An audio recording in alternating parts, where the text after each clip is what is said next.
আসসালামু আলাইকুম রহমতুল্লাহি ও বারাকাতু। দাজ্জালের ফিতনায় নারীদের করণীয় ও নিরাপত্তা। তো এটি ৬ খণ্ডের একটি সিরিজ। এখানে তৃতীয় খণ্ড যেটা আছে, নারীদের করণীয় ও নিরাপত্তা, অর্থাৎ দাজ্জালি ফিতনায় নারীরা এত বেশি পতিত হবে যেটা কল্পনা করা যায় না। দেখেন, দাজ্জালের আবির্ভাবের পূর্বে যেটা আলামত বলেছেন যে নারীরা মানে তাদের মানে দাজ্জালি ফিতনার জাল হিসাবে নারীদেরকে ব্যবহার করা হবে।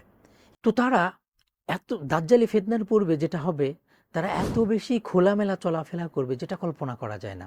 তো দেখেন, বর্তমান জামানায় আমাদের নারীদের দিকে একটু আপনি খেয়াল করুন যে তারা এত বেশি খোলামেলা, এত বেশি বেপর্দার সাথে চলাফেরা করছে যেটা কল্পনা করা যায় না। আমি তো মাঝে মাঝে চিন্তা করি যে এই নারী, সে যখন এখন তো সে মেয়ে কারোর না কারোর, এই নারী যখন পরবর্তী প্রজন্মের মা হবে, তাহলে তাদের সন্তান, তাদের মেয়েরা কিভাবে চলাফেরা করবে একটু চিন্তা করেন। এখন তো সে কারোর মেয়ে, তো পরবর্তীতে সে যখন মা হবে, তার মেয়ে কিভাবে চলাফেরা করবে।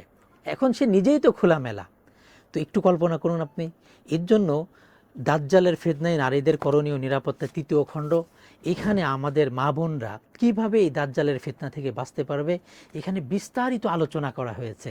তো আমি দিনী ভাই হিসাবে নসিহা করব যে আমাদের বাসায়, প্রত্যেকের বাসায় তো মা বোন থাকে।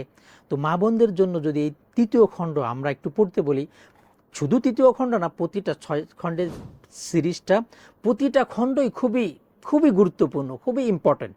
তো যদি আমরা আমাদের মা বোনদেরকে এবং আমরা সবাই মিলে পড়ি, তাহলে আমরা এই ফিতনা থেকে বেঁচে যাব ইনশাল্লাহ।